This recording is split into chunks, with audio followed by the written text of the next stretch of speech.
Opa, no vídeo de hoje então eu vou pedir pra você tirar as crianças da sala, porque a putaria tá formada. Eu vou falar aqui então do História do Olho, essa novela publicada em 1928 e escrita pelo francês Georges Bataille. Então esse daqui é conhecido como um dos livros mais escandalosos e perturbadores do século XX. E na época da publicação dele, o próprio Bataille assinou com o pseudônimo de Lord Hoche, que em francês seria uma abreviação que de uma forma mais chula queria dizer senhor da privada, lorde da privada. O motivo dele ter assinado isso aqui com pseudônimo vai ficar muito claro aqui ao longo do vídeo. Mas o que a gente vai ter aqui afinal na História do Olho, né? Essa aqui é uma novela que vai expor uma sucessão de episódios de perversão sexual vividos ali por um casal de adolescentes e que vão ser narrados em tom de memória por esse jovem aqui protagonista. Então esse é o primeiro trabalho de ficção aqui do Bataille, e aqui a gente já vê essa busca dele por uma transgressão absoluta através do corpo, do sexo como um sinônimo de morte, onde o erotismo e a morte realmente vão caminhar aqui lado a lado. E aí, à primeira vista, esse enredo aqui ele pode parecer apenas uma sucessão ali de cenas bem obscenas. O que a gente vai ter aqui na história em si, né, no enredo, é que vamos encontrar esse narrador, a gente vai conhecer ele aqui logo no começo, né? O herói, ele não tem nome, e ele vai conhecer uma mocinha chamada Simone, por quem ele se apaixona, e aí os dois passam a se entregar a experiências sexuais cada vez mais excêntricas, que vão desde fantasias bem surrealistas, com muita escatologia, muita exploração ali de orifícios, de urina. A gente vai ver esses dois jovens se engajando nesse tipo de experiência, até que eles vão conhecer ali outra mocinha chamada Marcela, que é uma jovem mais vulnerável, ela é mais recatadinha, e aí essa Marcela vai se tornar uma peça essencial aqui nesse triângulo que vai ser cheio de manipulações e de delírios eróticos. E aí esse percurso aqui desses três personagens vai conduzir, como eu já falei, a essa escalada de excessos sexuais mesmo. Então esse é um livro que é dividido em capítulos bem curtinhos, e cada um deles, basicamente, a gente vai ver um episódio desse tipo. Mas enfim, o que é que dá pra falar aqui então sobre o História do Olho? O que eu achei mais interessante, pensando depois aqui da minha leitura, é que ele é um livro que ele vai ser pornográfico, surrealista, até um tanto filosófico, mas que ao mesmo tempo ele não é nada disso. Então ele parece, à primeira vista, todo esse inventário de obscenidades, e pra mim fica muito claro, mesmo sem ler esses textos aqui de pós-fácil que tem nessa edição aqui da Companhia das Letras, né? Eu escolhi não ler esses textos. O que fica muito claro é que existe essa qualidade de autoanálise aqui por parte do próprio Bataille, né, em relação a essas experiências, porque elas têm essa qualidade de sonho febril, então fica parecendo que realmente ele tá explorando ali obsessões inconscientes. O sexo aqui nesse livro realmente sempre vai ter esse tom mais surrealista, as cenas parecem realmente bem oníricas, e aí a gente vai ter essa sucessão de imagens e de símbolos que também vão ditar as coisas aqui. Então a gente vai ter, de novo, né, como o próprio título sugere, o olho, a gente vai ter ovos e urina e sangue. Todos esses são símbolos que vão nessas ideias de desejo e destruição, de aniquilamento, mas também de prazer. Cada cena de sexo que acontece aqui, ela vai estar muito ligada também à ideia de morte, à ideia de fantasiar alguém morrendo, ou se fantasiar morrendo. Então é como se a realização do prazer, ela também exigisse sacrifício. Ou seja, o sexo aqui é, antes de mais nada, horror. Essa ideia do horror é a única maneira de capturar essa característica tão visceral desse ato, né, que se afasta totalmente da lógica. Para os outros, o universo parece honesto para as pessoas de bem, porque elas têm os olhos castados. É por isso que temem a obscenidade, não sentem nenhuma angústia ao ouvir o grito do galo ou ao descobrirem o céu estrelado. Em geral, apreciam os prazeres da carne, na condição de que sejam insossos.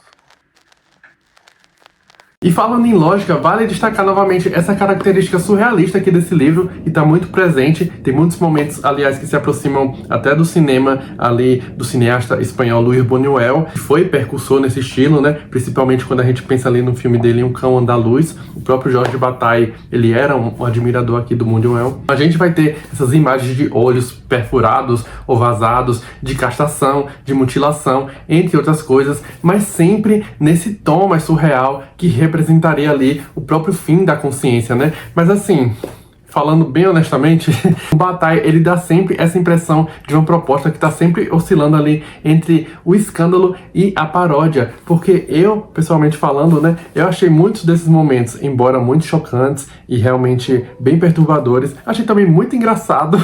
E de fato a gente tem aqui uma escrita que é bem seca, bem direta, ela é quase que esquemática, então não existe necessariamente aquele lirismo mais erótico, né? Então quando a gente pensa nessas características pornográfica, surrealista, filosófica aqui desse livro, é interessante porque eu tenho a impressão de que esses elementos acabam até se anulando ou anulando um efeito específico ou uma classificação mais direta, já que as coisas parecem às vezes engraçadas demais para serem eróticas ou absurdas demais para serem pornográficas. E aí, falando um pouco dessa tradição, desse ser um livro que choca, né? Pra ser sincero, muitas das passagens, por essa ótica pós-moderna, acho que elas já nem chocam tanto, talvez elas até provoquem assim um riso nervoso, como foi o meu caso. Só que ainda assim, eu acho que pros estômagos mais fracos, tem umas coisas aqui que podem ser um pouco pesadas, né?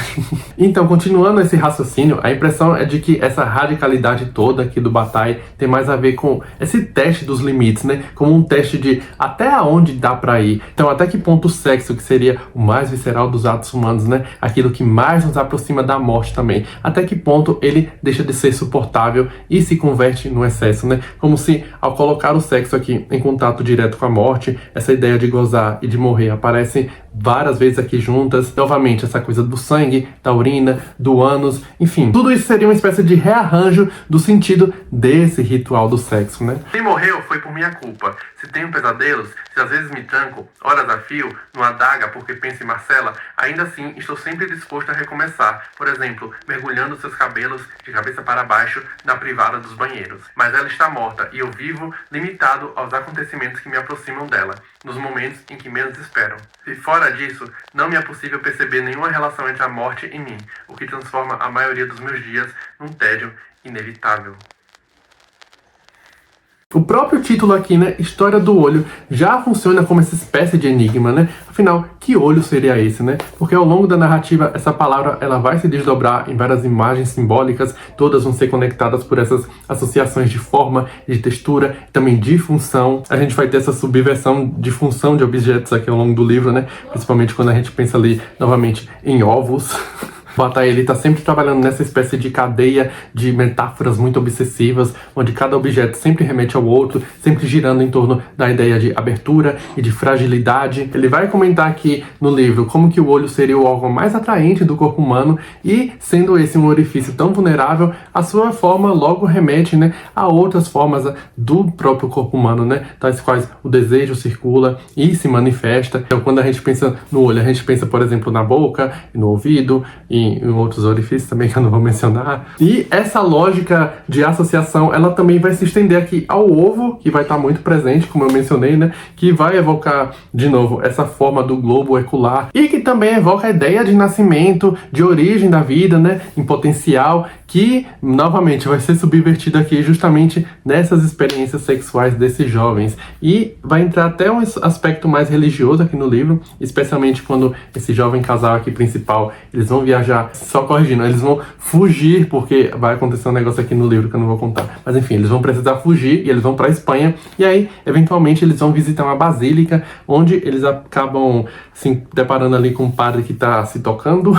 E a gente vê novamente todos esses símbolos que estão ligados a essa esfera religiosa, né? Como da comunhão, do sacrifício, da transcendência, da confissão, né? Tudo isso vai ser deslocado para essa esfera mais profana, mais bestial. Então, de novo, aqui na História do Olho, a gente tá num mundo invertido, né? Onde a sexualidade, ela vai funcionar como esse rito de passagem para uma existência além também. Agora, só para finalizar, eu não tenho certeza se gostei tanto aqui da História do Olho, mas eu com certeza penso em reler ele em algum momento. Ele realmente é uma leitura que deixa um pouco perturbado em alguns momentos e que me fez rir em outros momentos.